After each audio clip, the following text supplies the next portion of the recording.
Kuku Raadios välja öeldud seisukohad ei pea ühtima Kuku Raadio seisukohtadega.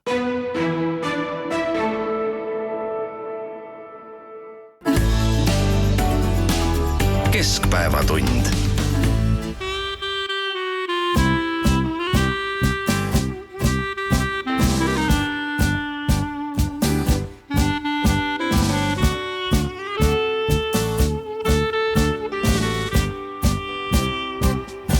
Mere kohal selab taevas, taevas see on tähti täis.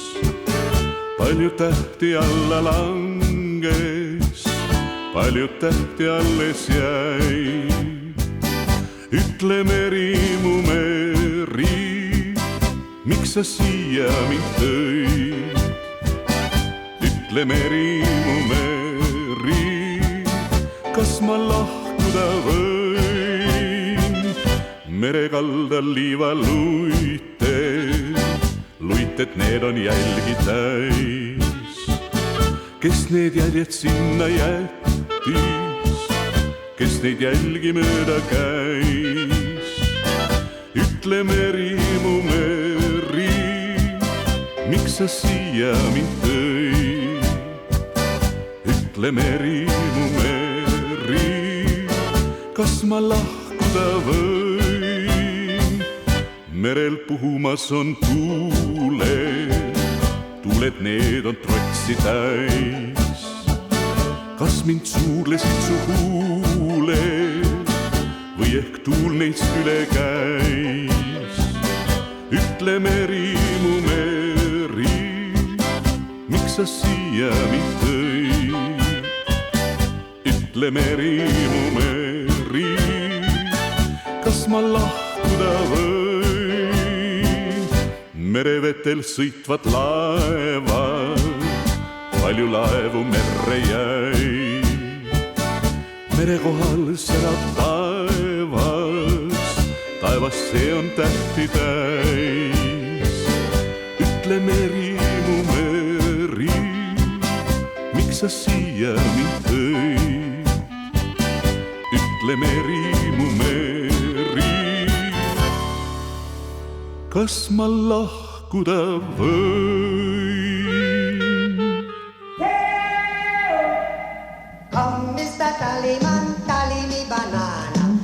Uudiseid koduvabariigist. Tere, siin Kuku Raadio ja Keskpäevatund Tallinna otsestuudios, selle aasta viimases otsestuudios. Peeter Kappel, Ainar Ruussaar ja Priit Hõbemägi hetk tagasi liikusid läbi ka kuulus Kuku Raadio legend, aga kahjuks hüppas jälle uksest välja ja me ei saanud teda oma saatesse meelitada. Aga eks ta kuulab meid. Kuulasime Vellu Orumetsa laulu.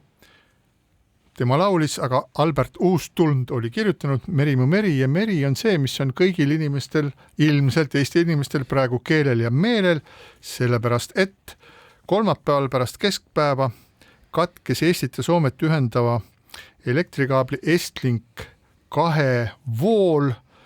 Eestis jäi elektrit jälle vähemaks ja ei läinudki kuigi palju aega, tegelikult ainult umbes 12 tundi, kui öösel kella 1 paiku laskusid 2 helikopterilt ühele laevale, mis sõitis mööda Soome lahte, Soome eriüksuslased ja piirivalvurid ja pidasid selle laeva kinni. Tegu oli Vene varilaevastikku kuuluva laevaga Eagle S ja seda hoitakse praegu Soomes kinni.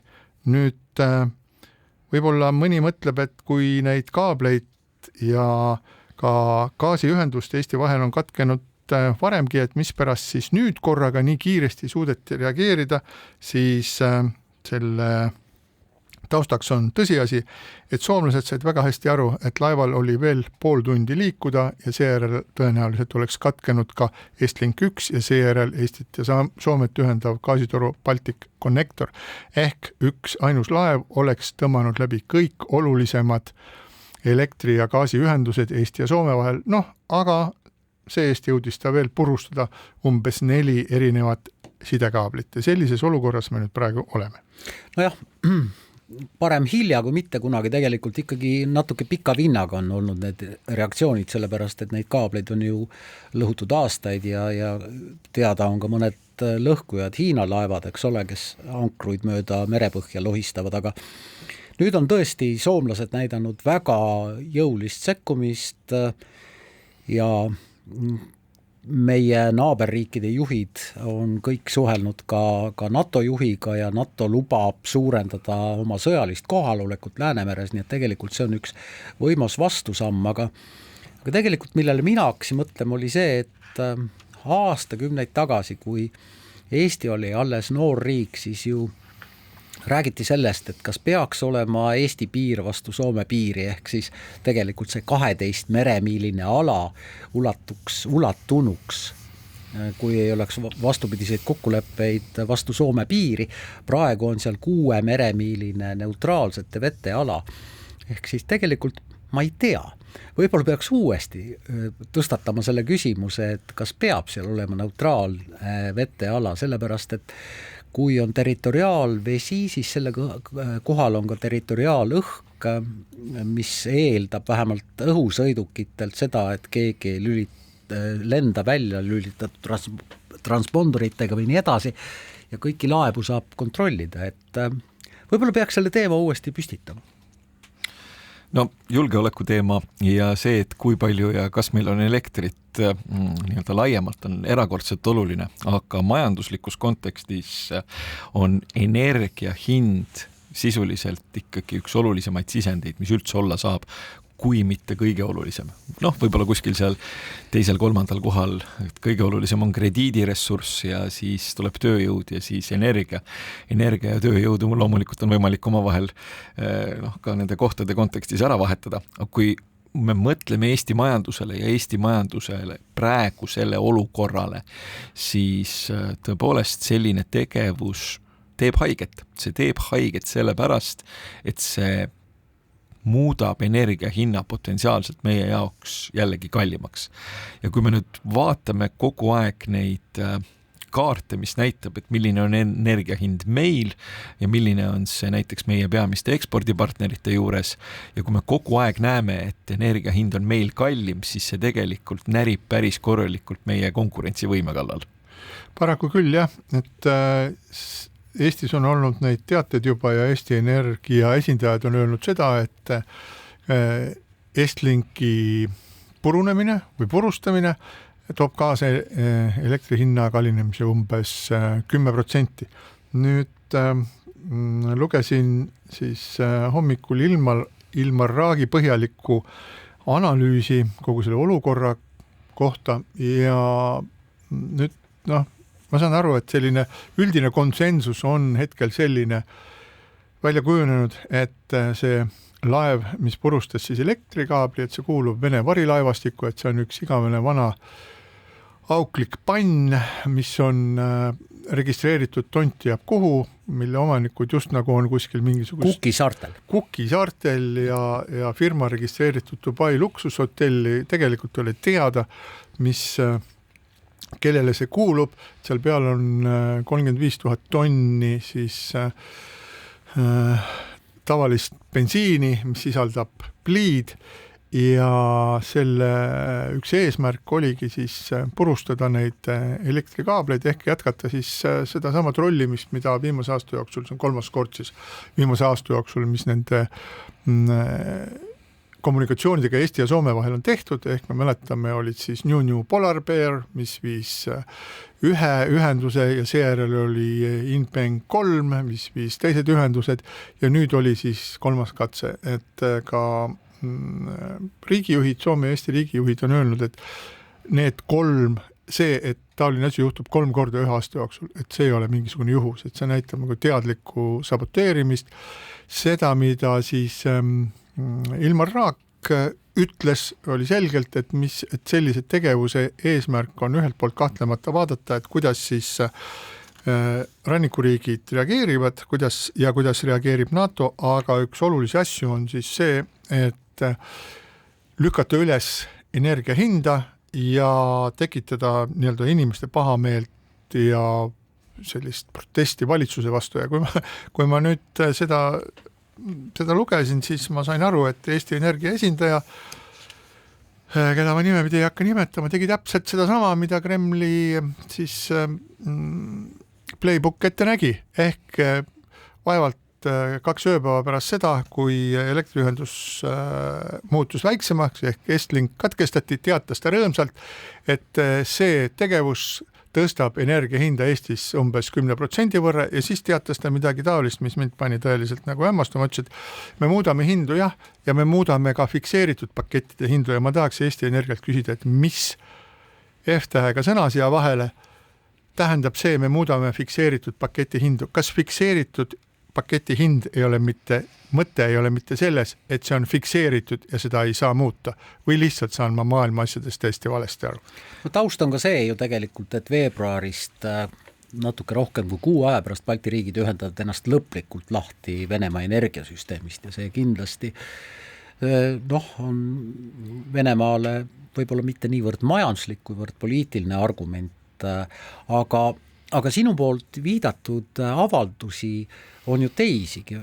Väga mureliku avalduse tegi Eesti Elektroonikatööstuse Liidu juht Otto Pukk, kes muuhulgas seadis taas kahtluse alla ka kliimaeesmärgid ja selle, et kas me ikkagi peaksime oma põlevkivi energeetikat niimoodi tagasi tõmbama, nagu eesmärgid ette näevad, või me peaksime julgeoleku mõistes ikkagi tagama ka põlevkivi energia tootmise võimekuse, nagu ta praegu on, ehk siis neid katlaid vist saab käivitada, kui ma õigesti olen aru saanud, 24 tunni jooksul, kui vaja on. No ilmselt see põlevkivi teema muutub üha akuutsemaks, sellepärast, et kui ühel hetkel on valik, et kas elektrit on või ei ole, siis tuleb see põlevkivi nagu selgelt mängu, aga küsimus jääb põlevkivi energia puhul ju lõppude lõpuks olema hinnas ja siin on varustuskindluseks, aga kui see hind on absurdselt kõrge, siis absurdselt kõrge hinnaga esiteks ei saa muna praadida, aga teiseks ei saa tööstusettevõtte sisuliselt funktsioneerida. Nii et see hinna küsimus jääb ülesse ja ma ei ole näinud, et keegi seda oleks antud kontekstis adresseerinud.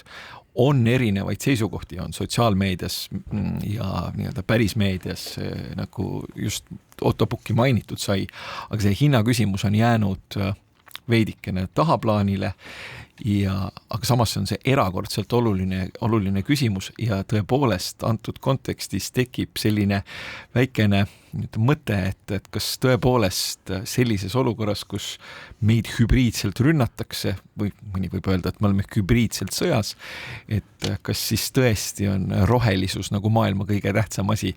Et see loosung, mis võib-olla 2018 veel väga hästi lendas, et kõige tähtsam on rohepööre, tänases maailmas kahjuks, just nimelt kahjuks ja isegi minu meelest kahjuks tänasel päeval enam ei lenda. Nojah, Ameerika Ühendriikide peagi ametisse asuv president on ka otsesõnu öelnud, et tema ei näe selles võimalust. No ükskõik millisel viisil vaadata, siis inimestel on üldiselt soe tuba ja hea ninaesine oluliselt tähtsam kui mingisugused sellised suured ja paraku enamusel elanikkonnast abstraktsevõitu eesmärgid ja poliitikad, mis muudavad nende elustandardit vahetult halvemaks. Aga kliimaaktivistid ütlevad, Peeter, vaata aknast välja, need on meie jõulud. Kliimaaktivistid on, ütleme, osa neist kindlasti ajab õiget asja ja teeb seda südamega, aga kui me nüüd mõtleme sellisele huvitavale nähtusele nagu demokraatia, siis kliimaaktivistid paraku ei moodusta eriti suurt osa nii-öelda valijatest ja tõepoolest nende narratiiv on tänases ühiskonnas siiamaani selgelt nii-öelda paremini ja jõulisemalt esitatud, kui nii-öelda nende proportsioon ühiskonnast seda tegelikult võimaldaks. Ja aga neid, kes ütlevad, et kus vanasti olid ikka talved ja vanasti olid ikka jõulud, on ju üha rohkem. Jah, aga nüüd, kui täpselt sellelt inimeselt küsida, kes ütleb, et kus vanasti olid talved, ma arvan, et ma olen ise üks nendest inimestest, kui ta käest küsida, et ma utreerisin. Mis ta arvab sellest näiteks, et toasoe võiks olla veel poole kallim või bensiiniliiter võiks maksta 12 €, nagu siin professionaalne aktivist mainis, et see olevat siis väidetavat kulu, et kui talle nagu esitada ka see teine pool, siis talle võib-olla see ilm õues nagu nii õudne enam ei tundugi. Jaa, et siin oli mitu teemat, millest me puudutasime, aga siis nagu ma hüppasin mööda, et üks oli see mereõiguse muutmine ja nende tsoonide muutmine, millest sa Ainar rääkisid. Siis nii nagu ma olen aru saanud ja olles lugenud nende erinevat nii vanema põlve kui noorema põlve mereõiguse ekspertide arvamusi, on mereõiguse muutmine erakordselt keeruline, et kuna me siin jagame seda Läänemerd 9 riigiga, nende hulgas on paraku on siis ka Venemaa nende hulgas, siis selliste suurte otsuste tegemine, neid otsuseid teha ilma kõigi osalisteta on väga keeruline ja on väga vaevaline. Teiseks, nii nagu ma olen aru saanud ja kui ma olen valesti aru saanud, siis kuulajad parandavad mind, on see olukord selline, et kui on jäetud siis mõlemale riigile nii-öelda eksklusiivselt kuuluvate vete vahele rahvusvaheliseks liikluseks määratud ala, et siis selle kohal võivad siis lennata need lennukid ja nii nagu me näeme nendel Flight Radari piltidelt, kuidas Vene lennukid tulevad, kes ei tohi Euroopa Liidu õhuruumi siseneda ja ka siis Vene laevad saavad Eesti ja Soome vahel siis selles suhteliselt kitsas ribas reisida. Aga kui Eesti ja Soome nihutaksid oma veed kokku, siis tekiks olukord, kus Vene laevastik või Vene laevad ei pea jälgima seda kitsast riba, vaid võivad liikuda ükskõik millises osas, et seda merd nagu päriselt nagu kinni panna ei saa. Jah, seal vist tuleb küll maksta mingisugust tasu, aga see on... Ühesõnaga, ka point ongi selleks, et hoida siis neid meile ebameeldivad Vene laevu kuskil seal Soome lahe keskel. Ja lennukeid. Selleks peab olema seal mingisugune riba, kus nad saavad nagu liikuda, kui seda riba seal ei ole, siis nad võivad makstes või mitte ühesõnaga töllerdada siin liiga palju igasugustes kohtades, mis ei oleks nagu väga tore, aga et ühesõnaga, et see mereõiguse asi nii kerge ei ole. Põlevkivi teema osas me oleme siin nagu, ma arvan ise, ma olen 10 kordi öelnud, et kui tagumik külmetab, siis kütame põlevkiviga nii palju, kuni seda maa sees on. Siin lihtsalt ei ole mingisugust teist varianti. Et loomulik, et need rohe-eesmärke on suuremaid ja on väiksemaid, ei olegi mõeldav, et nad kõik korraga ellu viiakse, ei ole võib-olla ka enam mõeldav see, et need kõik lihtsalt visatakse prügikasti, kui me vaatame seda, aga kui me vaatame lihtsalt seda, et millise olukord on sattunud Saksamaa, kes on suure hulga oma tuumajaamadest kinni pannud, mis on täielik idiootsus, aga suur osa sellest on Saksa rohelistel, mille tulemusena nad on sunnitud vanu pruunsöe elektrijaamu, mis on umbes sama saastavat nagu põlevkivijaamad, uuesti käima tõmbama, samal ajal kui Hiina, kes küll arendab kõvasti tuule- ja päikeseenergiat, ehitab juurde söeelektrijaamu ja nii edasi. Et selge on see, et ka selle rohelise tehnoloogia puhul on terve mõistus on kõige parem abiline ja tõsi on see, et Eesti põlevkivijaamad on enamuses on vanad ja sellise viletsa tervise juures. Igal juhul on see meie tugevuse varu ja me näeme, et mida jälgimaks muutub Venemaa tegevus, seda olulisem on see, et me saame ka selle põlevkiviga kütta, nagu öeldakse, kui tagumik külmetab, siis on põlevkivi kõige parem sõber tühja nendest CO2 kvootidest ja küllap nende kvootidega sellisel puhul ka midagi juba ette võetakse. Jah, lihtsalt ütleme võimalikult kõrgelt tasandilt see küsimus minu arvates on veel jätkuvalt õhus, et mis sellest hinnast saab. Ma olen täiesti nõus, et ilmselt tõesti, kui tagumik külmetama hakkab ja elektrit justkui hakkab puudu jääma, aga meil lõppude lõpuks riigi eksistentsi seisukohalt on oluline ikkagi ka see, et meil oleks toimiv majandus. Et keegi peab lõppude lõpuks selle maksutulu ka genereerima ja inimestel peab tööd ka olema, et ikkagi tahaks kuulda nüüd lähiajal, et kui me võtame põlevkivi kasutusele mingisuguses kriisiolukorras, et milliseks siis see elektri hind kujuneb? No jaa, aga see kõik, mis me siin oleme rääkinud, ei tähenda seda, et ma loodan, et te olete nõus, et me oleme kuidagi keskkonnaeesmärkide või rohepöörde vastased, kindlasti mitte. Lihtsalt aeg-ajalt tundub, et see on võtnud sellise natuke utoopilise pöörde ja kordan, väga paljud ettevõtjad on ju öelnud, et need seatud kliimaeesmärgid aastani 2030 on kas väga kallid või väga raskelt täidetavad. Et võib-olla peaks need kliimaeesmärgid üle vaatama ja seda ei tule teha mitte Tallinnas, seda tuleb teha ju tegelikult Brüsselis ja Strasbourgis, kus need kliimaeesmärgid on seatud Euroopa Liidul. No siin jällegi tuleb mängu see, et mida sa juba mainisid, et kui Ühendriikides tuleb võimule administratsioon, kelle prioriteetide nimekirjas kliimaeesmärgid on tagapool, siis see tegelikult ühel või teisel viisil laieneb üle terve maailma. Ja tõepoolest, ma ka arvan, et meist keegi siin ei ole rohepöörde kui sellise vastu. Küsimus on võib-olla kahetine. Küsimus on selles, et esiteks, millised on need meetodid ja kuidas need konkreetsed siis tavalist inimest mõjutavad. Hetkel on see mõju olnud selgelt negatiivne ja inimesed hakkavad sellest aru saama. Ja teine asi on see, et siin on võib-olla sellisest rohkem nagu tehnilisest küsimusest tehtud nagu sügavalt ideoloogiline ja selle ideoloogilise küsimusega on sisuliselt kokku pandud Brežnevi pakike, kus siis millegi pärast roheteemad ühel hetkel lõppevad sellega, et kuidas nagu Lähis-Idas asjadest arvata ja võib-olla nagu terroriorganisatsioon mingisugusel viisil ajab õiget asja. Ja see on täpselt see asjaolu, mis on ka väga paljude inimeste jaoks tekitanud sellise tunde, et kui nad juba nagu rohelist värvi näevad, siis nad arvavad kahe käega peast kinni, et jälle hakkab peale. Tegelikult see ei peaks nii olema, tegelikult tuleks minu arvates sellele küsimusele läheneda, kui tehniliselt lahutada sellest ideoloogia ja lahutada sellest kõik need sellised utopistlikud arusaamad sellest, et rohepööre tähendab muuhulgas toimiva sotsioökonoomilise süsteemi dekonstrueerimist. Me ikka räägime ka siin laua taga nagu niimoodi, nagu maailm koosneks erinevatest sellistest hermeetilistest mingisugust süsteemidest. Et üks kuulaja juhtis tähelepanu, et üks hetke maailma kõige suurim siis saastaja on Ukraina sõda. Tohutud ressursid, mis sinna lähevad, see pidev lahingutegevus, kütuse tarvitamine ja nii edasi ja nii edasi ja nii edasi. Et see on tohutu keskkonnareostaja.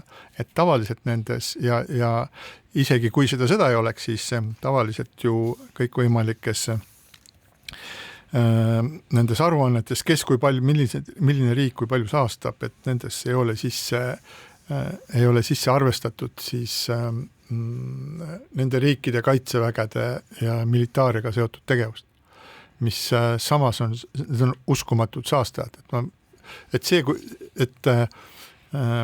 kaitseväed ja kaitsejõud, nemad vajutavad alati gaasi põhja.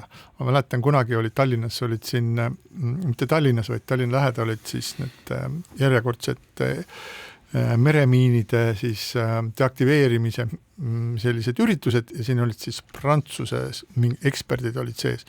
Pisikene sõit tuli vaja teha siis miinijahtijale, seal oli see 12-kohaline selline kummist selline kiirpaat ja sinna pandi Eesti ajakirjanikud peale ja siis seal oli selline tore Prantsuse kutt oli seal, barett oli uhkelt kukras ja siis see sõitis sealt, popsutas sealt sellest sadama suudmest välja ja seejärel tal oli seal ees oli selline nagu suur kang, siis ta tõmbas selle gaasikang, ta tõmbas selle kangi niimoodi raksti põhja ja siis paadi esimene ots tõusis püsti ja siis paat pani tohutu ulgumisega pani mere poole ja siis ja see hetk on mulle meelde jäänud, siis ma sain aru, et seal pole mitte mingit tähtsust, et kui palju sa kütust kulutad, peaasi, et on kõva, et on müra, et läheb jubeda vingaaliga.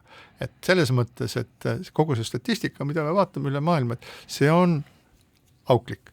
Ja jumala õige, sõda on kõige suurem saastaja ja kui me loeme suurepärased uudised, et Ukraina ründas rakettidega rindele teel olnud Venemaa kütuserongi, mis koosnes 40 vagunist, 40 korda 60 tonni kütust voolas maha, siis see on Ukrainale võit, aga keskkonnale kindlasti mitte, et paraku jah, sõjad on sellised asjad, kus mingisugusest keskkonnast ei saa lugu pidada. Jõudsime siia välja ja siinkohal väike paus.